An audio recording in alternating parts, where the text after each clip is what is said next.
The warm aroma of vanilla and brown sugar drifted through the open windows of the modest wooden house on the edge of Lone Pine, California, as Clara Reeves pulled another batch of cookies from her cast-iron oven, the late afternoon sun of August 1883 casting golden light across her small kitchen. She had been baking since dawn, preparing treats for the families who had helped her get through the hardest year of her life. The year since her father had passed from pneumonia and left her alone on their small homestead at the age of 22. The cookies were her way of saying thank you, her way of showing the community that had rallied around her that their kindness had not gone unnoticed, even if she still felt the weight of loneliness pressing down on her shoulders every single day. Clara wiped flour from her cheek with the back of her hand and surveyed the rows of cookies cooling on every available surface in her kitchen. Sugar cookies, molasses cookies, and her specialty, her mother's old recipe for butter cookies, with just a hint of cinnamon that people in town still talked about years after her mother had died when Clara was just 15. She had made enough to give each neighboring household a generous portion, carefully wrapped in clean cloth and tied with twine.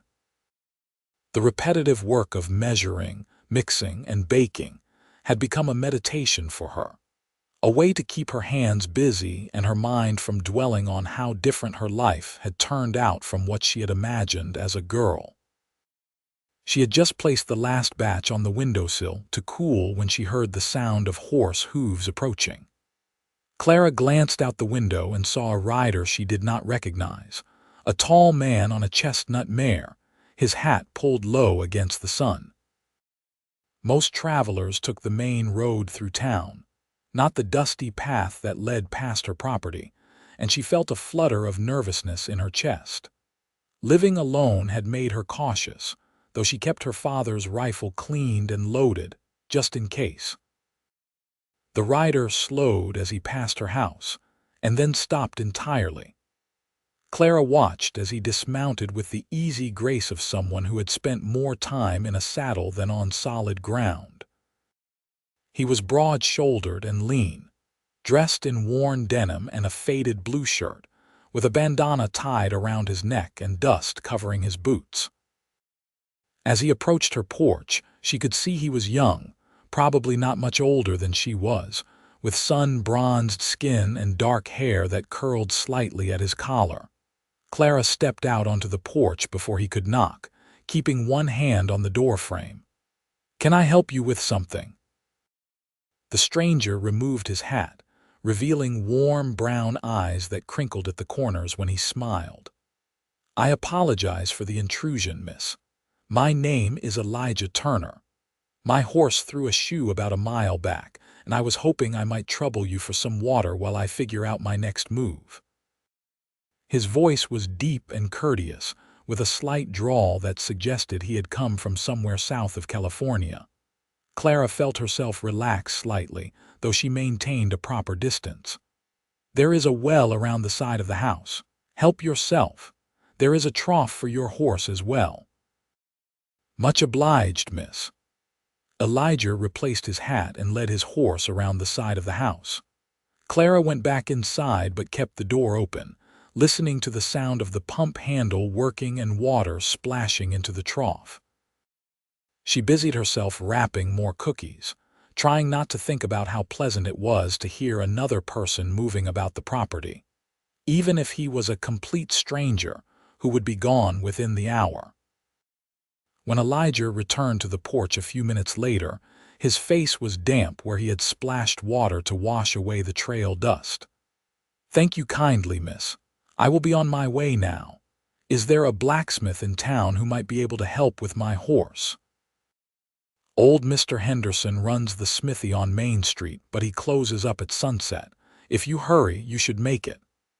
Clara hesitated, then added, "It is about 3 miles east on this road." Elijah nodded and started to turn away, but then he paused, his nose lifting slightly. "Forgive me for being forward, but something smells absolutely wonderful. Like heaven itself decided to set up shop in your kitchen. Despite herself, Clara felt a smile tugging at her lips. I have been baking cookies for the neighbors. It is just my way of thanking folks for their help over the past year. You made all those yourself. Elijah's eyebrows rose. That is quite an undertaking. It keeps me busy. Clara did not elaborate on why she needed to stay busy, why the empty house felt too large and too quiet when her hands were idle. Elijah glanced toward the window where several cookies were still cooling. I do not suppose you could spare just one for a weary traveler. I have been on the trail for 3 days, and the last thing I ate was some jerky that was tougher than boot leather. Clara hesitated. She had counted out the cookies carefully, ensuring each family got the same amount, but she had made a few extra just in case some broke during transport. And the man looked genuinely hungry, not just opportunistic. I suppose I could spare one. Wait here. She went back inside and selected one of the extra butter cookies, still warm from the oven. When she handed it to Elijah through the doorway, their fingers brushed briefly, and she felt an unexpected jolt at the contact. Elijah took the cookie with a grateful nod and bit into it, and Clara watched as his expression transformed from polite appreciation to genuine wonder. "Sweet mercy," he said after swallowing. "Miss, I have traveled from Texas to here and tasted food in every town along the way, and I can honestly say this is the finest cookie I have ever had the privilege of eating. What is in this?" Clara felt heat rising to her cheeks. "It is just butter, sugar, flour, and a bit of cinnamon. Nothing special. It was my mother's recipe." "Nothing special." Elijah shook his head firmly. "Miss, with all due respect, you are either being modest or you have no idea how talented you are. This is extraordinary." He finished the cookie in 2 more bites, savoring each one, then looked at her with an expression that was half serious, half playful. "I know we have just met, and you have every right to think I am out of my mind, but I would very much like to negotiate a lifetime supply of these cookies." Clara blinked at him, certain she had misheard. "A what? A lifetime supply?" Elijah's eyes were twinkling now, but there was something earnest beneath the humor. "I am completely serious. Whatever it would take, whatever price you would name, I would pay it gladly. Food this good should not be a once-in-a-lifetime experience." "That is absurd," Clara said, but she was laughing despite herself, the sound rusty from disuse. "I cannot possibly commit to baking cookies for a stranger for the rest of my life. That could be 50 years or more." "Then I suppose I will have to stop being a stranger." Elijah grinned at her, and Clara felt something flutter in her chest that had nothing to do with nervousness. "What is your name, if you do not mind my asking?" "Clara. Clara Reeves." "Well, Miss Clara Reeves, I am very pleased to make your acquaintance." Elijah reached out his hand, and after a moment's hesitation, Clara shook it. His palm was calloused and warm, his grip firm but gentle. "Now, I know you said Mr. Henderson's smithy is 3 miles east, but I am wondering if there might be any work available in Lone Pine. I have been traveling for a while, looking for a place to settle down, and I am starting to think I might have just found it." Clara withdrew her hand, suddenly wary again. "You would stay in town because of cookies?" "I would consider staying in town because of a woman who bakes cookies for her neighbors even when she clearly has troubles of her own, who offers water to strangers without question, and who has a smile that could light up the whole Sierra Nevada." Elijah's expression turned more serious. "But mostly, I would stay because I have been looking for a place that feels right, and for the first time in a long time, standing on this porch feels like maybe I have found it." Clara did not know what to say to that. Part of her wanted to dismiss him as a smooth, talking drifter who would be gone by morning, but there was something in his eyes that seemed genuine, something that made her want to believe him. You do not even know me."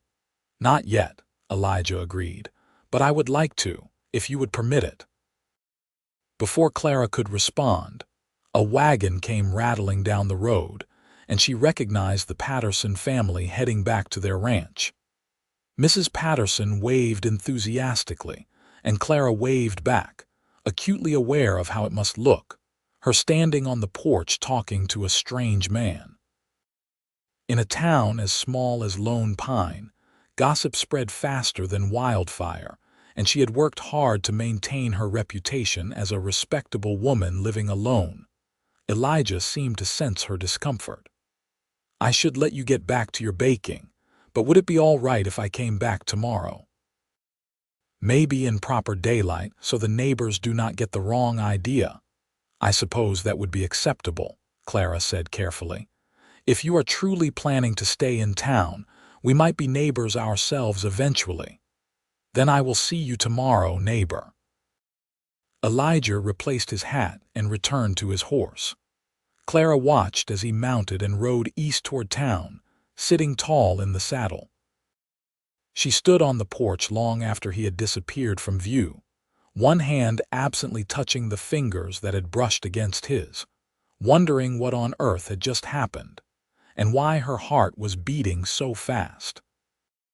The next morning, Clara woke early as usual and went through her routine of feeding the chickens, collecting eggs, and tending to the small vegetable garden her father had planted the year before he died. The work was harder than it had been when he was alive to help her, but she had learned to manage on her own, pride and necessity driving her forward even on the days when exhaustion made her bones ache. She had just finished weeding the tomato plants when she heard a horse approaching and looked up to see Elijah Turner riding up the path, his mare now properly shod. He dismounted and walked toward her garden with his hat in his hand. In the full light of morning, Clara could see him more clearly. He had a strong jaw with a day's worth of stubble, a straight nose that looked like it had been broken at least once, and those warm brown eyes that seemed to take in everything without judgment. He was handsome in a rugged, practical way that suited the landscape around them. "Good morning, Miss Reeves. I hope I am not coming by too early." "I have been up since dawn," Clara said, brushing dirt from her hands. "Did you get your horse taken care of?" "I did, thank you.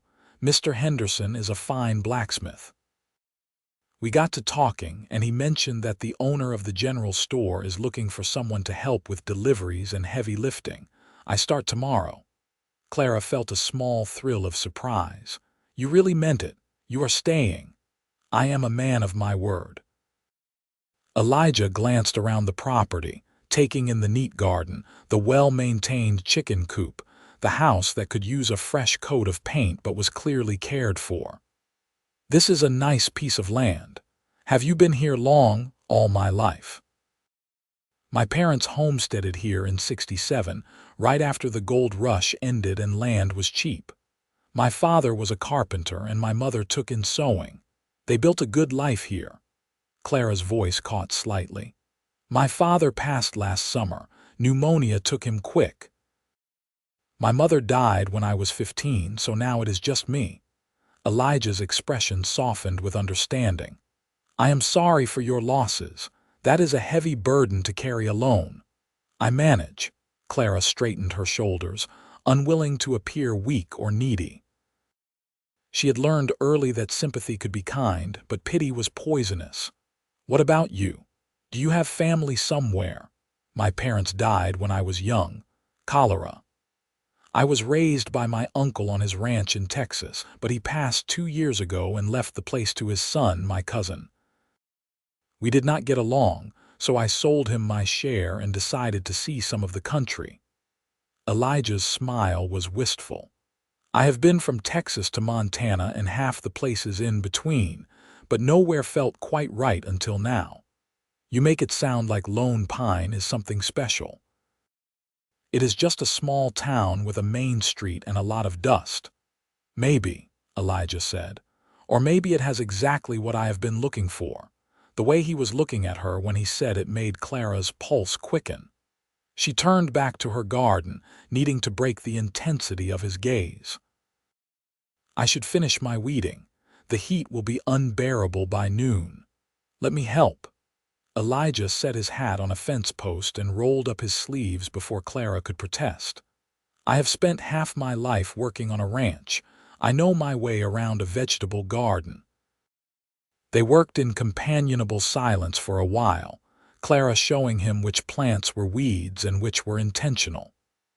Elijah had steady, capable hands, and he worked with the efficiency of someone who had done hard labor all his life. As the sun climbed higher, Clara found herself relaxing in his presence, the shared work creating a comfortable intimacy that words alone could not have achieved. "Can I ask you something?" Elijah said after a while, sitting back on his heels. "That offer I made yesterday about the lifetime supply of cookies. I meant it as a bit of a joke, but also not entirely. Would you consider baking regularly if someone was willing to pay you for it? The general store might be interested in selling them, or you could take orders from folks in town." Clara paused in her weeding. "I had not thought about it as a business. I have always just baked for myself and to give away." "You have a real talent, Clara, and if you do not mind me saying so, a homestead this size is a lot for one person to manage alone. Having another source of income might make things easier." "Is this you trying to ensure your cookie supply?" Clara asked, but she was smiling. "Maybe a little," Elijah admitted with a grin. "But also I hate to see someone with your skills not getting properly compensated for them. My aunt used to sell preserves and pies at the market back in Texas, and she made enough to hire help for the ranch. There is no shame in profiting from honest work." Clara considered his words. She had been trying to figure out how to keep the homestead running on the small amount her father had left her, knowing that it would not last forever. The idea of turning her baking into a business had never occurred to her, but now that Elijah had planted the seed, she could not stop thinking about it. "I suppose I could talk to Mr. Werner at the general store, see if he would be interested." "I will put in a good word for you," Elijah promised, "though I suspect once he tastes your cookies, no persuasion will be necessary." They finished the garden and moved to the small barn where Clara kept her milk cow and a few tools. Elijah noticed immediately that one of the stall doors was hanging crooked on its hinges, and before Clara could say anything, he had located her father's toolbox and was already assessing the problem. "I can fix this for you, if you would like. And that section of fence over there looks like it could use some attention before winter comes." "You do not have to do that," Clara protested, though she was secretly relieved. She had been meaning to fix the fence for months, but had not had the time or the confidence to do it herself. "I know I do not have to, I want to." Elijah looked at her steadily. "You gave me water and the best cookie I have ever tasted when I was a stranger on your doorstep. Let me return the kindness." Clara wanted to argue, wanted to insist that she could handle her own property, but the truth was that she needed help and he was offering it freely. Pride was a luxury she could not always afford. "All right, thank you, but at least let me feed you lunch. It is the least I can do." Now that is an offer I would never refuse. While Elijah worked on repairs, Clara went inside and prepared a simple meal of bread, cheese, cold chicken, and the pickled vegetables she had put up earlier in the summer. She also packed a basket with some of the cookies she had intended for the neighbors, figuring she could bake a few more to make up the difference. When she brought the food out to the barn, she found Elijah had already fixed the stall door and was examining the barn's roof. "There are a few shingles loose up there," he said, pointing. "Nothing urgent, but you will want to replace them before the winter rains come." "Add it to the list," Clara said with a sigh. "There is always something that needs fixing." They sat in the shade of an old oak tree to eat, And Clara found herself telling Elijah about her childhood in Lone Pine, about learning to bake from her mother and carpentry from her father, about the dreams she had once had of opening a bakery in town, but had set aside when her mother got sick. Elijah listened with genuine interest, asking questions that showed he was truly paying attention, not just making polite conversation. In turn, he told her about growing up on his uncle's ranch, about learning to break horses and mend fences and read the weather in the clouds. He spoke about the places he had traveled, the people he had met, the odd jobs he had worked to keep moving. But he also talked about the loneliness of drifting, of never having a place to truly call home, of watching other people build lives while he remained on the periphery. "That is why I want to stay here," he said, looking out over her property toward the mountains in the distance. "I am tired of moving. I want to put down roots somewhere, build something that lasts." I know it probably seems foolish, making such a big decision based on one good cookie and a feeling, but sometimes you just know when something is right. "It does not seem foolish," Clara said quietly. She understood that feeling, that deep longing for connection and permanence. She had it herself, even though she had never left Lone Pine. "I hope it works out the way you want it to.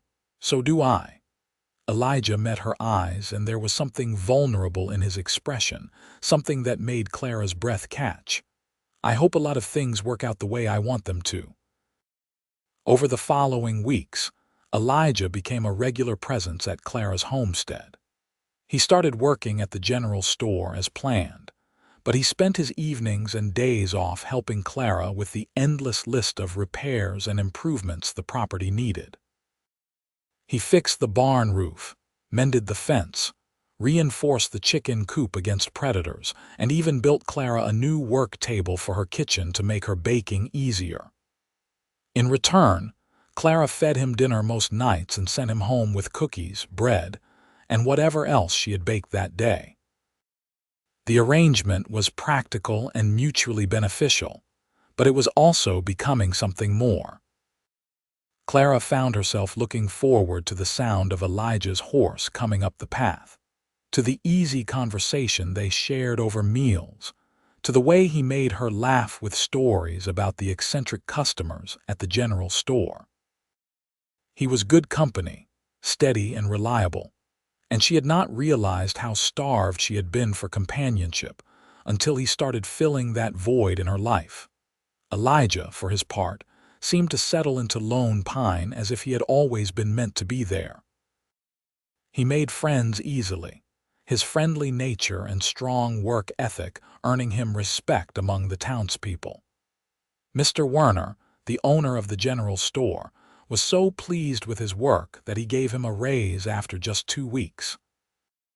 But despite his growing circle of acquaintances, it was Clara's company he sought out most consistently, Clara's homestead, where he spent his free time, Clara's smile that seemed to light up his face in a way that made the other young women in town whisper with envy. Clara tried to tell herself that they were just friends, that Elijah was simply being kind to a woman who needed help, but she could not ignore the way her heart raced when he was near, the way she found herself taking extra care with her appearance on the days she knew he would visit, the way his accidental touches sent electricity through her whole body. She had never felt this way about anyone before, and it both thrilled and terrified her. One evening in early September, as they sat on her porch watching the sunset paint the sky in shades of orange and pink, Elijah turned to her with an unusually serious expression. "Clara, there is something I need to tell you. I have been thinking about my future here in Lone Pine, and I want to be honest with you about my intentions." Clara's heart began to pound. "What kind of intentions?" "Romantic ones," Elijah said bluntly. "I know we have only known each other for a few weeks, but I think you must have noticed by now that my feelings for you go beyond friendship. I am drawn to you in a way I have never experienced before, and I would very much like to court you properly, if you would allow it." Clara stared at him, her mind racing. She had hoped, had wondered, but hearing him say it out loud made it suddenly real and urgent. Elijah, before you answer, I want you to know that I understand if you need time, or if you are not interested in that way. I value your friendship too much to risk it by pushing for something you do not want. But I could not keep pretending that I do not care for you deeply, and I thought you deserved to know the truth. I do care for you, Clara said, the words tumbling out before she could second-guess herself. More than I probably should, given how short a time we have known each other. But Elijah, I am scared. Everyone I have ever loved has left me, one way or another. My mother, my father, I do not know if I can survive losing someone else. Elijah reached for her hand, holding it gently between both of his. I cannot promise that nothing bad will ever happen, Clara. Life does not work that way. But I can promise that I am not going anywhere by choice. I have spent the last 2 years searching for a home, and I have found it here with you. I'm not interested in leaving. You say that now, but I say it now, and I will say it tomorrow and every day after that. Elijah's voice was firm, his eyes steady on hers. I am not your father dying of disease, and I am not your mother taken too soon. I am a healthy man of 24 who wants to build a life with a woman he admires and cares for. Give me a chance to prove that I am worth the risk. Clara looked down at their joined hands, at the way his calloused fingers wrapped around hers with such careful tenderness. She thought about the lonely year she had spent since her father's death, about the empty house, and the quiet meals and the nights when she had wondered if this was all her life would ever be. She thought about how different everything had felt since Elijah had arrived, how the house seemed warmer and the work seemed lighter and the future seemed less like something to endure and more like something to anticipate. "All right," she said quietly. "You can court me, properly." Elijah's face broke into a smile so wide and genuine that Clara could not help but smile back. "You have just made me the happiest man in California, Clara Reeves." "It is just courtship," Clara said, but she was laughing. "Do not get ahead of yourself." "Oh, I am absolutely getting ahead of myself. I am already planning what kind of house I am going to build for us, how many chickens we are going to raise, whether our children will have your green eyes or my brown ones." "Elijah." Clara's face flamed red, but she did not pull her hand away. "You are impossible. Impossibly in love with you, maybe." Elijah lifted her hand to his lips and placed a gentle kiss on her knuckles, his eyes never leaving hers. "Thank you for giving me a chance, Clara. I promise I will not waste it." True to his word, Elijah courted Clara with old-fashioned propriety that would have made even the most traditional mothers in Lone Pine approve. He called on her at respectable hours, always leaving before dark to avoid scandal. He brought her small gifts, wildflowers picked on his ride over, a new rolling pin from the general store, a book of poems he thought she might enjoy. He took her on chaperoned outings, picnics near the creek with the Patterson family's teenage daughter along as a companion, walks through town on Sunday afternoons when everyone could see them together and understand his intentions were honorable. But he also helped her turn her baking into a real business. He spoke to Mr. Werner, who agreed to sell Clara's cookies in the general store on a trial basis. Within a week, they were selling so well that Mr. Werner asked Clara to double her production and started taking orders for special occasions. Soon, Clara was baking nearly every day, her kitchen a constant flurry of flour and sugar, her hands always smelling of vanilla and cinnamon. The money she earned was modest but steady, enough to ease her financial worries and give her a sense of purpose beyond mere survival. Elijah was her biggest supporter and her most loyal customer. True to his joking request on that first day, he bought cookies regularly, always making a show of how much he enjoyed them, and convincing anyone who would listen that Clara Reeves made the finest baked goods west of the Mississippi. His enthusiasm was infectious, and soon half the town was stopping by the general store to try the cookies that had won over the handsome young man who worked there. As autumn arrived, and the leaves on the oak trees turned gold, Clara realized she was happier than she had been in years.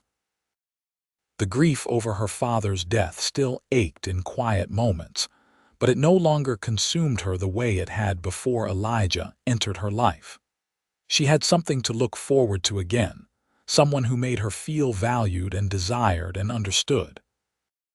The empty house felt less empty when she knew Elijah would be arriving soon, and the work felt less burdensome when she had someone to share it with.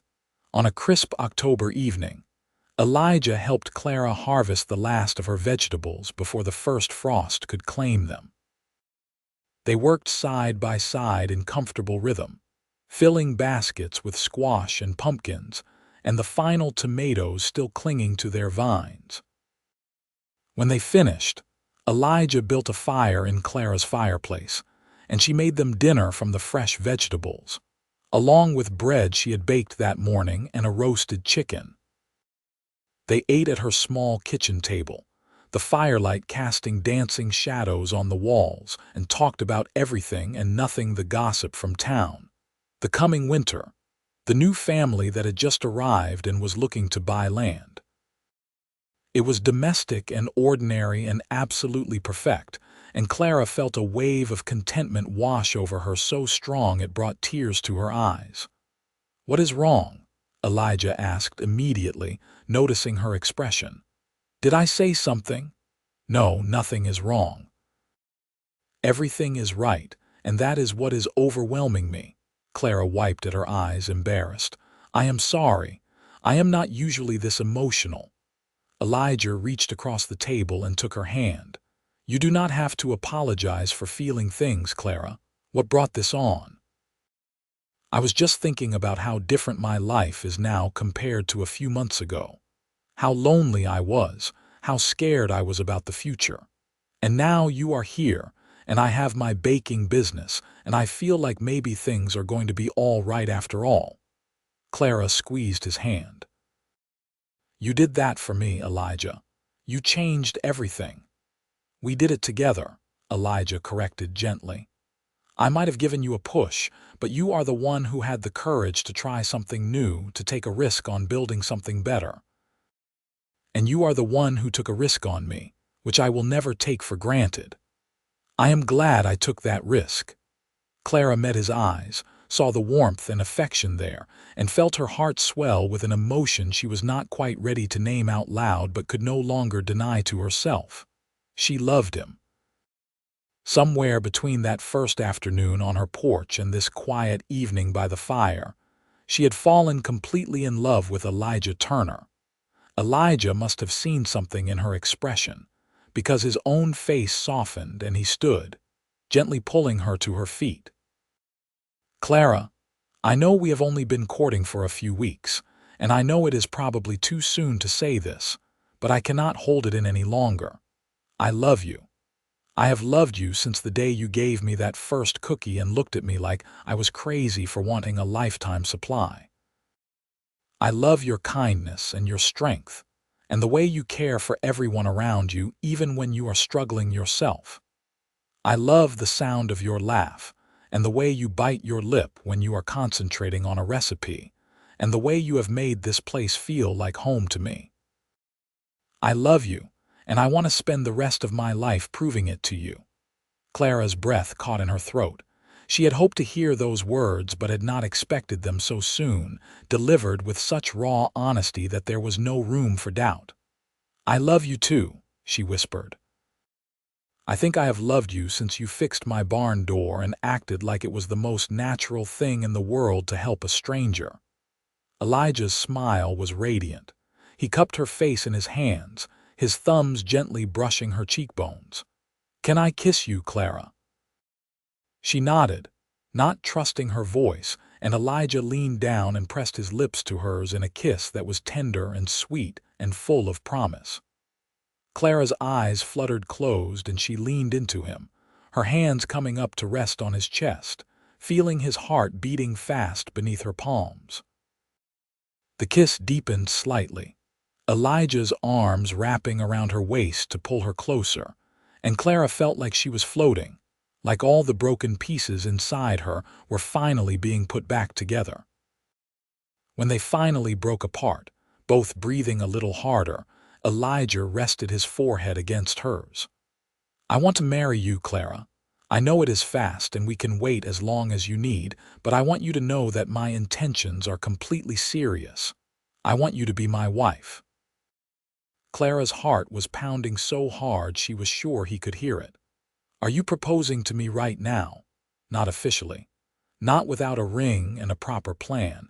But I am telling you my intentions so there is no confusion about where this is heading." Elijah pulled back slightly to look into her eyes. "I am going to save up money and buy you a ring. Then I am going to ask your permission to marry me in a way that is worthy of you. And I am going to hope with everything I have that you will say yes." "I think there is a very good chance I will," Clara said, smiling through the happy tears streaming down her face. "A very good chance indeed." Over the next few months, Elijah worked harder than ever, taking on extra jobs around town to save money for a ring, and for the future he was planning with Clara. He helped Mr. Henderson at the blacksmith shop on weekends, did carpentry work for families building new homes, and even assisted the local ranchers with fall roundup. Clara, meanwhile, expanded her baking business, taking on more orders than ever and saving her earnings carefully. They were building toward something together, and everyone in Lone Pine could see it. The town had fully embraced their relationship, treating it as a foregone conclusion that the young couple would marry. Mrs. Patterson had already started talking about what Clara should wear for the wedding, and the Reverend had casually mentioned that spring was a lovely time for ceremonies. Even Mr. Werner at the general store had offered Elijah a partnership in the business, saying it would be good to have a family man as a partner, with a knowing wink that made Elijah's ears turn red. Winter arrived with unusual force that year, bringing heavy snows that blanketed Lone Pine and made travel difficult. Elijah stayed in town during the worst of the storms, boarding at the small hotel on Main Street. But he made his way to Clara's homestead whenever the roads were passable, often on snowshoes when his horse could not get through. Clara worried about him making the dangerous journey, but Elijah insisted he could not go more than a few days without seeing her, and she secretly loved that he was willing to brave the elements just to spend an evening by her fire. On Christmas Eve, Elijah arrived at Clara's door with snow in his hair and a mysterious package wrapped in brown paper. Clara had spent the day baking, and the house smelled like gingerbread and peppermint. She had made a special dinner to celebrate the holiday, even though it would be just the two of them. Roasted duck, potatoes with herbs from her dried stores, carrots glazed with honey, and a dried apple pie for dessert. They ate by candlelight, the snow falling softly outside the windows, the fire crackling in the hearth. It felt magical and intimate, like they were the only two people in the world. After dinner, Elijah handed Clara the package he had brought. "I know we usually exchange gifts tomorrow, but I wanted you to have this tonight," he said, looking unusually nervous. Clara carefully unwrapped the paper to reveal a beautiful wooden box, clearly handmade, with intricate carvings of vines and flowers on the lid. "Elijah, this is gorgeous." "Did you make this yourself?" "I did. I have been working on it in the evenings. Open it." Clara lifted the lid and gasped. Inside, nestled on a bed of velvet, was a simple but elegant gold ring. It was not elaborate or covered in jewels, but it was beautifully crafted, and Clara could tell it had been made with care and attention to detail. "Clara Reeves," Elijah said, dropping to one knee beside her chair. "I told you I would do this properly, and I meant it. You are the best thing that has ever happened to me. You have given me a home and a purpose and a reason to wake up grateful every single morning. I want to spend the rest of my life making you as happy as you have made me.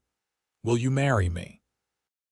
Clara could barely see him through her tears, but she could see enough to know that he was looking at her with his whole heart in his eyes, waiting for her answer. "Yes," she said, her voice breaking with emotion. "Yes, I will marry you, Elijah Turner. Nothing would make me happier." Elijah let out a whoop of joy and slipped the ring onto her finger. It fit perfectly, as if it had been made specifically for her hand. Then he stood and pulled her into his arms, lifting her off her feet and spinning her around while she laughed and cried at the same time.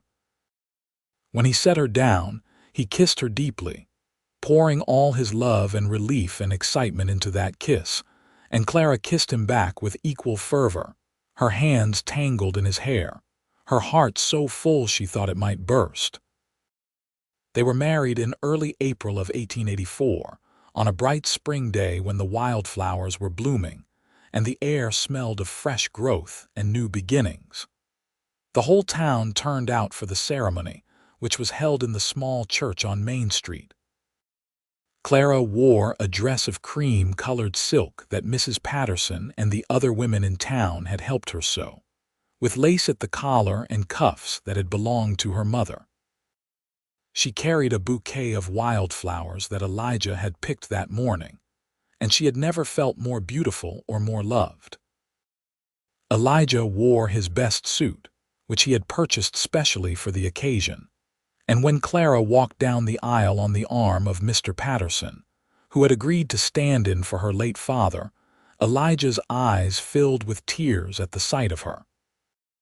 The ceremony was simple but heartfelt, the reverend speaking about love and commitment and the blessing of finding a partner to walk through life with. When Elijah and Clara exchanged vows, promising to love and honor each other through whatever life brought, there was not a dry eye in the church. The reception was held at the general store, which Mr. Werner had closed for the day and decorated with ribbons and flowers. Clara had baked an elaborate wedding cake, 3 tiers high and decorated with sugar flowers, which everyone agreed was the most delicious cake they had ever tasted. There was music and dancing and so much joy that the celebration lasted well into the evening. When it was finally time to leave, Elijah and Clara rode together to the homestead that was now officially theirs, no longer just hers. Elijah had spent the past few weeks making improvements, painting the house inside and out, building new furniture for the bedroom, even constructing a larger chicken coop so Clara could expand her flock. He had also cleared a space near the barn where he planned to build a proper bakery, a dedicated space where Clara could work without taking over the entire kitchen. That night, in the bedroom that now belonged to both of them, Elijah and Clara came together as husband and wife for the first time. Elijah was gentle and patient, taking his time to make sure Clara felt safe and cherished, and Clara gave herself to him completely, trusting him with her body and her heart. It was sweet and tender and occasionally awkward in the way of all first times, but it was also deeply connecting, a physical expression of the love they had declared to each other and to God earlier that day. Afterward, they lay tangled together in the darkness, Clara's head resting on Elijah's chest, listening to the steady beat of his heart. "I cannot believe we are actually married," she murmured. "Sometimes I still cannot believe you are real, that this is my life now." Elijah pressed a kiss to the top of her head. "I am very real, and this is very much your life, our life, and it is only going to get better from here. How could it possibly get better than this? Oh, I can think of a few ways." Elijah's voice was warm with amusement. "For starters, I am still waiting on that lifetime supply of cookies you promised me." Clara laughed and swatted his chest playfully. "I never promised you anything. You made an outrageous request and I laughed at you. And yet here we are married, which means I am entitled to all the cookies I can eat for the rest of my life. I believe that qualifies as a lifetime supply. You are insufferable. You love me anyway." "I do," Clara said softly, all teasing gone from her voice. "I really, really do. And I love you, Clara Turner. More than all the cookies in the world, though I will admit that is a close competition." They fell asleep wrapped in each other's arms, and Clara dreamed of the future they would build together, a future full of love and laughter, and yes, plenty of cookies. The years that followed were not without challenges, but they were good years, full and rich with meaning. The bakery Elijah built for Clara became a cornerstone of Lone Pine's small economy. People came from neighboring towns to buy her famous cookies, her pies, her bread that was always perfectly golden and soft. Clara hired help as the business grew, teaching young women in town the basics of baking and providing them with honest work and fair wages. Elijah's partnership with Mr. Werner flourished, and eventually they opened a second general store in a town 20 miles away, expanding their reach and their prosperity. But more important than the business success was the family they built. In the spring of 1885, Clara gave birth to their first child, a healthy baby boy they named Samuel, after Elijah's late uncle. Elijah was present for the birth, which scandalized some of the older women in town, but Clara had wanted him there, and he had held her hand through every contraction, his face pale with worry and wonder. When the midwife placed Samuel in Elijah's arms for the first time, he wept openly, overcome with the realization that this tiny person was his son, his family, his legacy. Clara watched him cradle their baby with such tenderness, and thought her heart might actually explode from the love she felt for both of them. Elijah was an attentive, devoted father from day one, getting up for nighttime feedings, changing diapers without complaint, and talking to Samuel as if he could understand every word. He built a cradle with his own hands, carved with the same vine pattern that decorated Clara's jewelry box, and he sang off-key lullabies that always made Clara smile. 2 years later, they welcomed a daughter they named Rose, a tiny thing with Clara's green eyes and Elijah's dark curls. And 2 years after that, another son they named Thomas, who came into the world howling his displeasure at being evicted from his comfortable home, and did not stop expressing his opinions loudly for the next 18 years.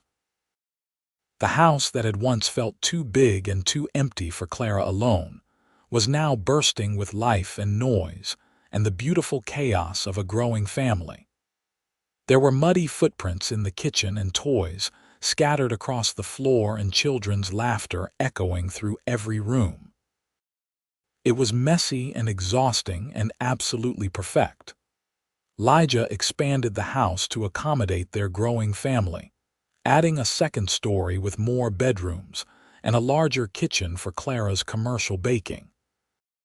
He taught Samuel and Thomas carpentry as they grew, passing on the skills he had learned from his uncle, while Clara taught Rose to bake, the two of them spending hours in the bakery covered in flour and giggling over private jokes.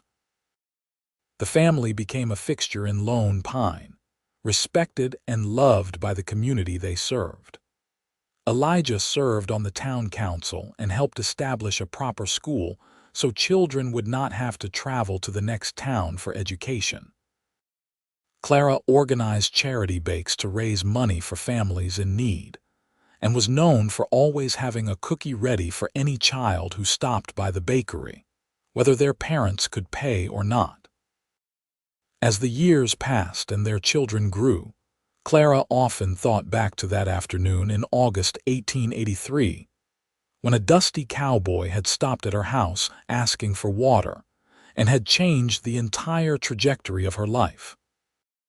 She thought about the cookies she had been baking for neighbors, never imagining that one of them would lead to a marriage proposal, a family, and a love story that people in Lone Pine still talked about with sighs and smiles.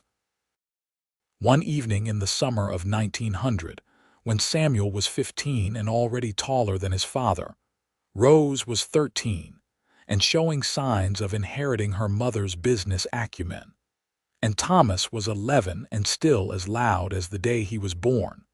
Clara and Elijah sat on their porch watching the sunset. It was the same porch where they had first talked all those years ago, though it had been rebuilt and expanded several times since then. "You ever regret it?" Elijah asked suddenly. "Saying yes to that crazy cowboy who wanted a lifetime supply of cookies?" Clara looked at her husband, seeing the silver now threading through his dark hair, the lines around his eyes from years of smiling, the strong hands that had built their home and held their children and held her through joy and sorrow alike. She thought about the life they had created together, the love that had only deepened with time, the family that was their greatest achievement. "Not for a single second," she said firmly. "Best decision I ever made. Even though I have eaten probably 1,000 cookies over the years and still ask for more, even then." Clara leaned her head on his shoulder. "Though I have to say, you definitely got the better end of that deal." "Are you kidding? I got you, I got this." Elijah gestured to the house, the land, the life they had built. "I got everything I ever wanted and things I did not even know to want. The cookies were just the beginning." "They were pretty good cookies, though," Clara teased. "The best cookies," Elijah agreed, "but not as sweet as you." "That was terrible. Please tell me you do not use lines like that on the customers at the store." "Only on my favorite customer." Elijah pulled Clara closer and kissed her temple. "I love you, Clara Turner. Thank you for giving me a lifetime supply of everything that matters." "I love you too." "And you are welcome, though I think we gave it to each other." They sat in comfortable silence as the sun painted the sky in brilliant colors, watching their children play in the yard, listening to their laughter and arguments and the sounds of life being lived fully. In the distance, the Sierra Nevada mountains stood eternal and unchanging, but everything in the foreground had transformed since that day 17 years ago when a stranger had ridden up asking for water and stayed for a lifetime. As the stars began to appear in the darkening sky, Clara thought about the cookies currently cooling in her bakery, the orders she needed to fill tomorrow, the deliveries Elijah would make to the stores they now owned together. She thought about Samuel's upcoming birthday and Rose's request to learn advanced pastry techniques, and Thomas's latest scheme to train the chickens to do tricks, which would definitely end in disaster, but would be entertaining to watch. She thought about all the ordinary, beautiful moments that made up a life: the morning kisses, the shared meals, the quiet conversations, the inside jokes, the way Elijah still looked at her like she hung the moon even after all these years. She thought about how close she had come to living her entire life alone, convinced that love and family were not meant for her, never knowing what she was missing. And she thought about the power of one small moment, one simple act of kindness, one batch of cookies shared with a hungry stranger to change everything. "What are you thinking about?" Elijah asked, noticing her faraway expression. "I was thinking about cookies," Clara said with a smile. "And cowboys, and lifetime supplies of happiness. Sounds like a good combination."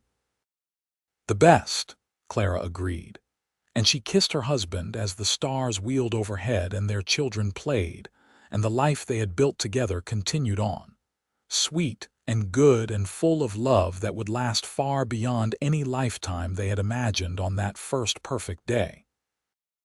The bakery continued to thrive through the turn of the century, becoming something of a landmark in Lone Pine. People traveling through California would make a point to stop and try Clara's famous cookies, and there was even an article about her in a San Francisco newspaper that called her the Cookie Queen of the Eastern Sierra. Clara found the title ridiculous, but Elijah had the article framed and hung it in the bakery, beaming with pride at his wife's recognition.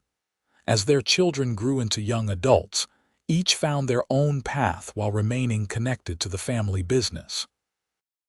Samuel, with his father's steady nature and carpentry skills, took over the physical expansion of the bakery and stores, designing and building a larger facility that could handle the increased demand for Clara's products. He married a quiet, kind woman named Margaret in 1903, and they gave Clara and Elijah their first grandchild, a daughter named Clara after her grandmother, in 1904. Rose, true to her entrepreneurial spirit, saw opportunities beyond just baking. She established relationships with restaurants and hotels throughout California, creating a wholesale business that brought Clara's cookies and pastries to a much wider market. She was fierce and brilliant in negotiations, and more than one businessman underestimated her because of her gender, only to find themselves thoroughly outmaneuvered. She married later than most women of her era, choosing at 25 to wed a schoolteacher named James who supported her ambitions and treated her as an equal partner. Thomas, the wild child who had kept Clara and Elijah on their toes throughout his youth, surprised everyone by becoming a traveling salesman for the family business. His natural charm and gift for storytelling made him perfect for the role, and he journeyed throughout the western states, establishing new accounts and spreading the fame of his mother's baking far and wide. He had a new sweetheart in every town, or so it seemed, but Clara suspected beneath all the bravado was a romantic heart waiting for the right person through it all. Clara and Elijah remained the steady center of their growing family empire. They still worked side by side most days, though they had hired enough staff that they could have retired if they wanted to. But neither of them wanted to stop working. The bakery was not just a business to them. It was the physical manifestation of their love story, built on a foundation of cookies and kindness, and two people who had taken a chance on each other. On their 20th wedding anniversary in April 1904, Elijah surprised Clara with a trip to San Francisco. They left the bakery in Rose's capable hands and the stores with Samuel's management, and took the train to the city by the bay. It was the first time Clara had ever left the Eastern Sierra, and she was both nervous and excited to see the wider world. San Francisco dazzled her with its size and sophistication. They stayed in a grand hotel, ate at fancy restaurants, visited museums and theaters, and walked along the waterfront watching ships from around the world load and unload cargo. But Clara's favorite part was visiting the city's bakeries and confectionaries, seeing how other people approached the craft she loved, gathering new ideas and techniques to bring back home. On their last night in the city, as they sat in their hotel room overlooking the glittering lights, Elijah took Clara's hand and looked at her with the same intensity he had shown on the day he proposed. "I have something to tell you," he said. "I have been thinking a lot about the future, about what comes next for us." Clara felt a flutter of concern. "That sounds serious. Is everything all right? Everything is perfect, better than perfect. That is what I want to talk about." Elijah squeezed her hand. "Clara, we have built something amazing together. The business is successful beyond anything I could have imagined. Our children are happy and healthy and building their own lives. We have financial security and respect in our community. We have everything we worked so hard for." "I sense a but coming," Clara said cautiously. "Not a but. An and," Elijah smiled. And I think it is time we started thinking about what we want to do with all of that. I do not want us to work ourselves into early graves. I want us to enjoy the fruits of our labor while we are still young and healthy enough to appreciate them. I want to take more trips like this one. I want to spend lazy afternoons doing nothing productive.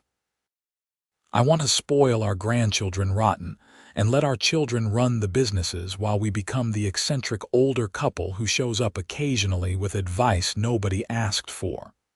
Clara laughed despite herself. When you put it that way, it does sound appealing, but can we really just step back? The bakery will be fine, better than fine. Rose and Samuel are more than capable of running things, and Thomas is bringing in more business than we can handle.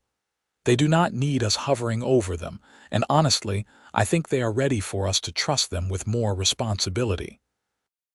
Elijah cupped Clara's face gently. We spent the first 20 years of our marriage building a legacy. I want to spend the next 20 years actually enjoying it with you. Clara felt tears prick her eyes, but they were happy tears. When did you get so wise? I've always been wise. You were just too busy baking to notice. Elijah pulled her close and kissed her softly. What do you say, Clara? Ready for the next adventure, with you, always. They returned to Lone Pine and gradually began to step back from daily operations of the businesses, though Clara still baked regularly because she loved it and could not imagine not having flour on her hands. But they took more time for themselves, for each other, for the grandchildren, who were now appearing with increasing regularity as their children started families of their own.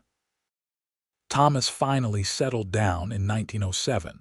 Falling head over heels for a woman named Alice who ran a small restaurant in Sacramento. She was as spirited and opinionated as he was, and their wedding was a boisterous affair that had people talking for months. When they had their first child in 1908, a son they named Elijah after his grandfather, Thomas admitted to his father that he finally understood what all the fuss was about. Why his parents had always seemed so happy despite the hard work and challenges. It is not about the business or the money or any of that, Thomas said, holding his infant son with a mixture of terror and wonder on his face. It is about this, about family, about building something that lasts beyond yourself. Elijah clapped his son on the shoulder, his eyes misty. Took you long enough to figure that out, but I am glad you got there eventually. By 1910, Clara and Elijah were fully retired from active management of the businesses, though they maintained ownership and offered guidance when asked. They spent their days as they pleased, working in the garden, reading, visiting with friends and family, and traveling when the mood struck them. They had become beloved elder statesmen of Lone Pine, the couple whose love story had become local legend, embellished and romanticized with each retelling, but always rooted in the truth of that first afternoon and that first cookie. On a warm evening in August 1913, exactly 30 years after the day they met, Elijah and Clara sat on their porch as they had done countless times before. The house was quiet, the grandchildren having been picked up by their parents after a chaotic afternoon of play. Clara had spent the day baking with little Clara, now 9 years old and showing her grandmother's talent for pastry, and the house still smelled of vanilla and sugar. 30 years, Elijah said wonderingly. Has it really been that long? Seems like yesterday and a lifetime ago all at once, Clara said. She was 52 now, her hair more gray than brown, her hands showing the effects of decades of work. But she was still beautiful to Elijah, still the woman who had offered him water and a cookie and changed his life forever. Do you remember what you were making that day? The day we met, cookies for the neighbors. I had been baking all day, planning to deliver them the next morning. Clara smiled at the memory. I never did deliver all of them. A dusty cowboy showed up and ate one and derailed all my plans. Best cookie I ever tasted. Well, second best. I think you have gotten even better over the years. Flatterer. But Clara was pleased. Did you ever get your lifetime supply? Are you kidding? I have had a lifetime supply of cookies and so much more. A lifetime supply of love and laughter and family and joy. Elijah pulled Clara close, her head resting on his shoulder in the familiar way they had perfected over 30 years of marriage. I would say I got the better end of the deal, but honestly, I think we both won. We did, Clara agreed softly. We really did. As the sun set over the Sierra Nevada, painting the sky in the same brilliant colors it had shown on that first evening 30 years ago, Clara thought about how one small act of kindness had blossomed into this beautiful, complicated, wonderful life.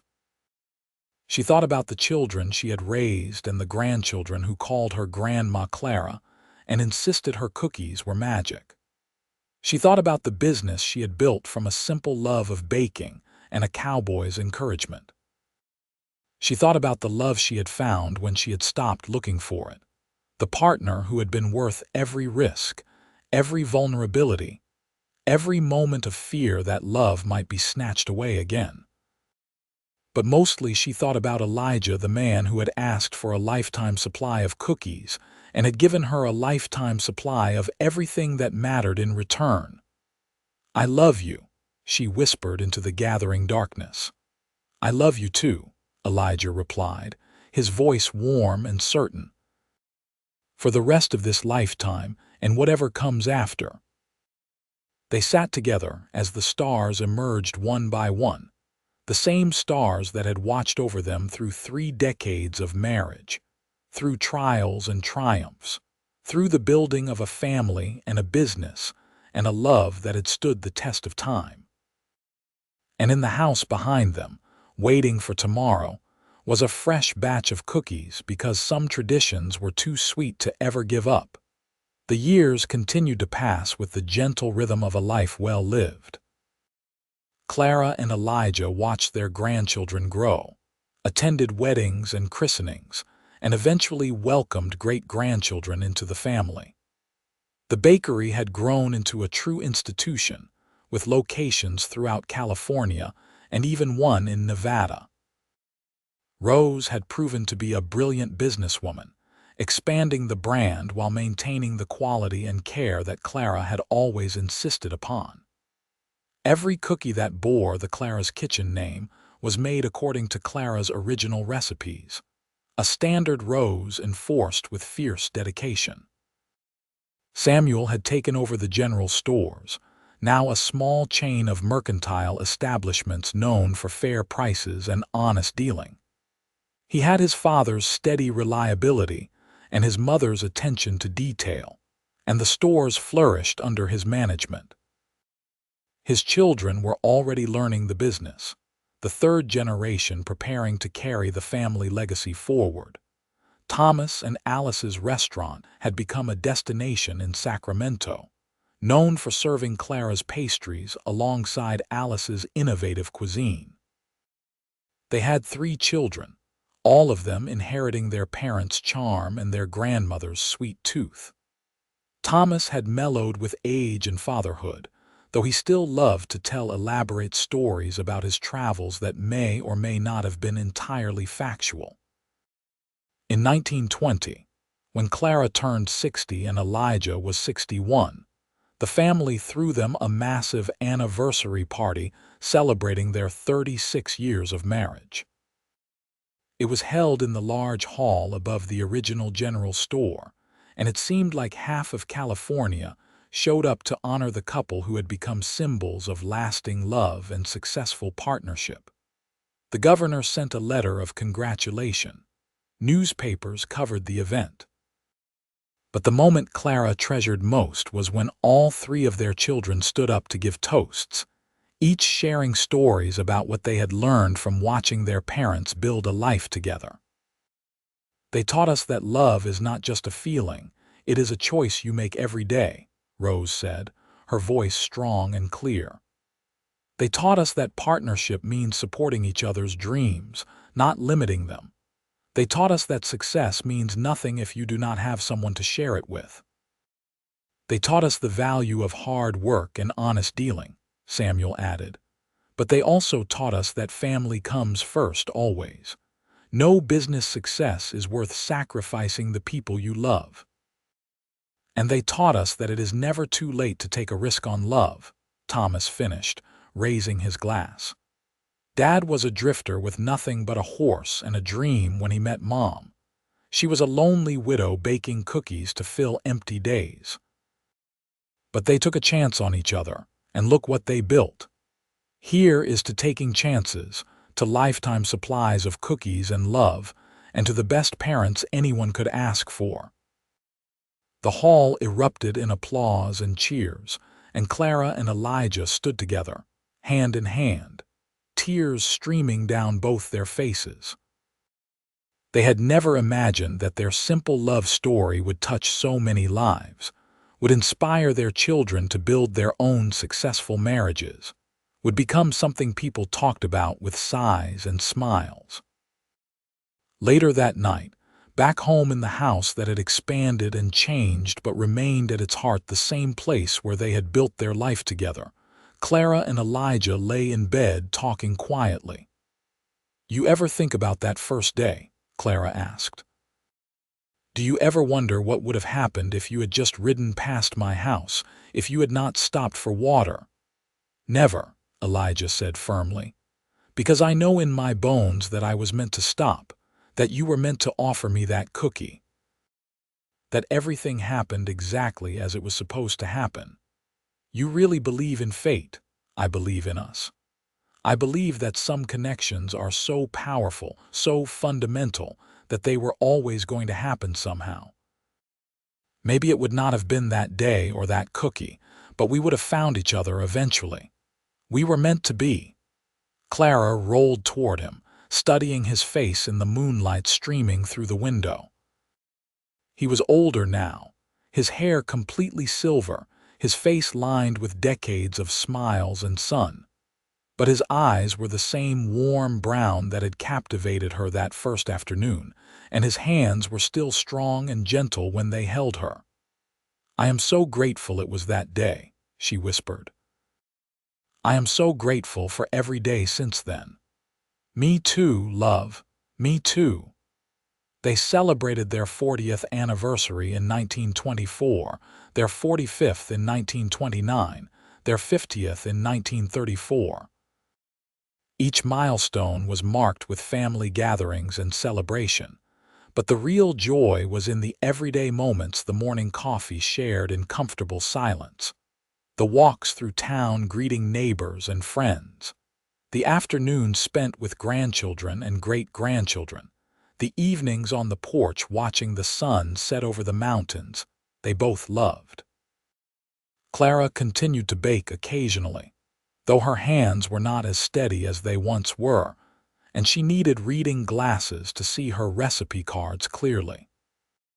But she could still make her famous butter cookies, still create batches of treats that disappeared within minutes when the great-grandchildren came to visit.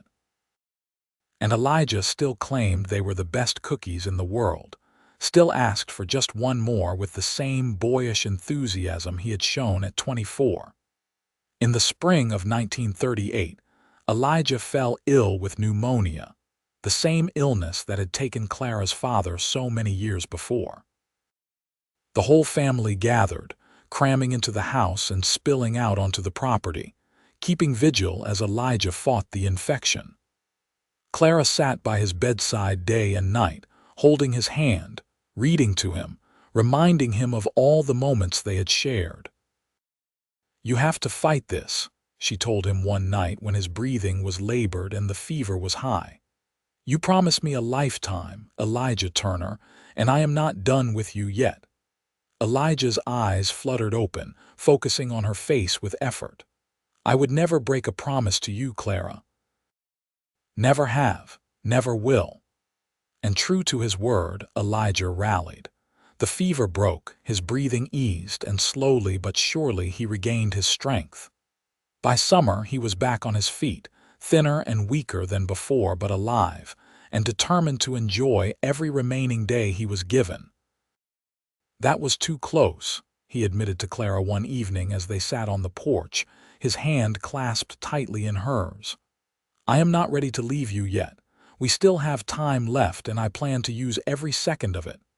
"Good," Clara said fiercely, "because I plan to hold you to that." They celebrated their 55th anniversary in April 1939, a quieter affair than some of the earlier milestones, but no less meaningful. Their children and grandchildren and great-grandchildren gathered, and there were toasts and tears and laughter. But the moment that meant the most to Clara was when Elijah pulled her aside and presented her with a small package. Inside was a bracelet, delicate gold links with a single charm, a tiny cookie.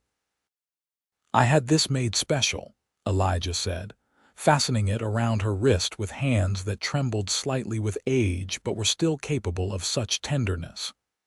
"To commemorate the cookie that started everything, the one that gave me the courage to ask for a lifetime supply." "You got it," Clara said through her tears. "You definitely got it." "I did," Elijah agreed, pulling her close. "And I would do it all again in a heartbeat. Every moment, every challenge, every cookie. I would choose you every time, Clara." "And I would choose you," Clara whispered against his chest. "Always and forever." As the summer of 1939 faded into autumn and then winter, Clara and Elijah spent their days in gentle routine. They had both slowed considerably, their bodies showing the wear of 70-plus years of life, but their minds remained sharp and their love as strong as ever. They spent hours on the porch when weather permitted, wrapped in blankets and talking about everything and nothing. They took short walks around the property, visiting the bakery that now employed 50 people and operated under Rose's efficient management, the barn where Samuel's grandson was learning carpentry, the garden where great-grandchildren played.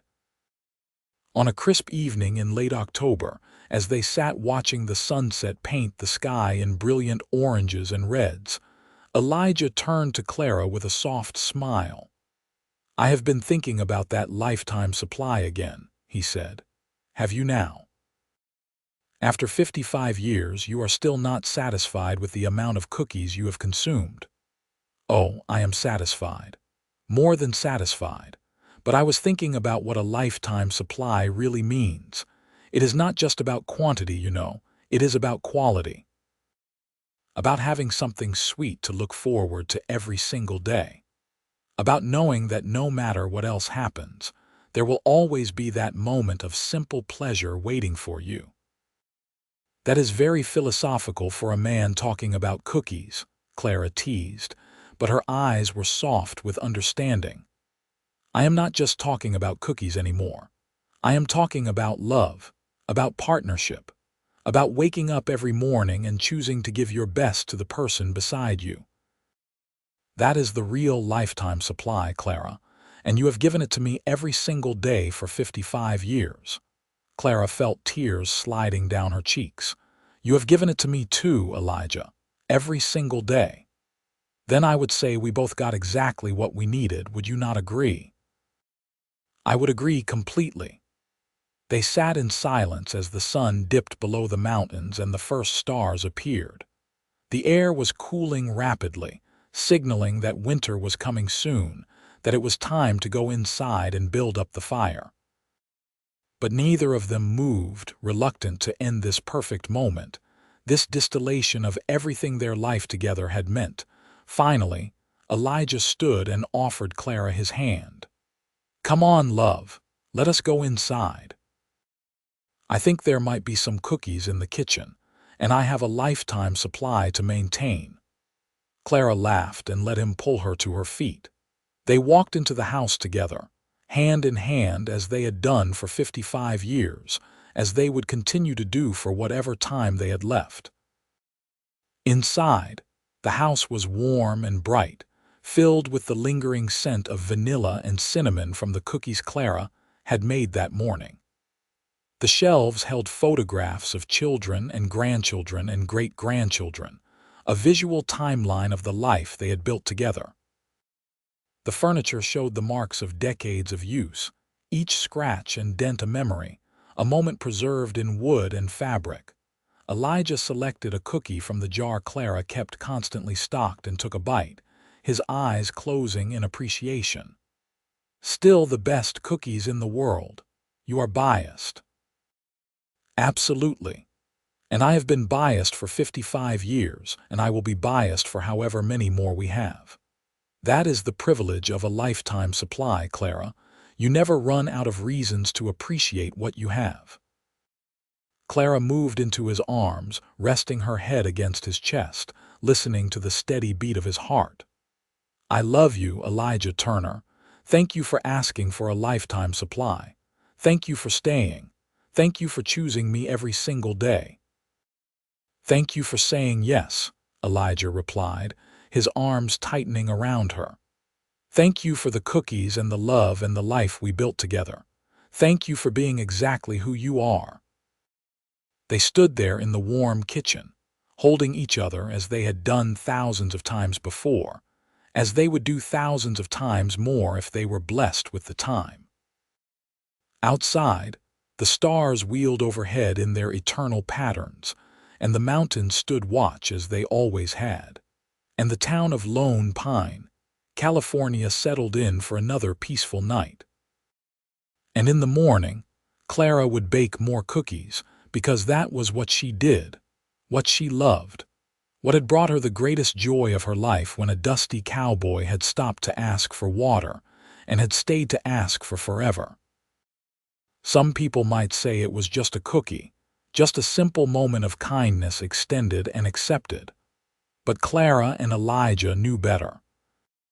They knew that the smallest gestures could change everything, that lifetime supplies came in many forms, and that love real, lasting, choosing each other every day love was the sweetest recipe of all.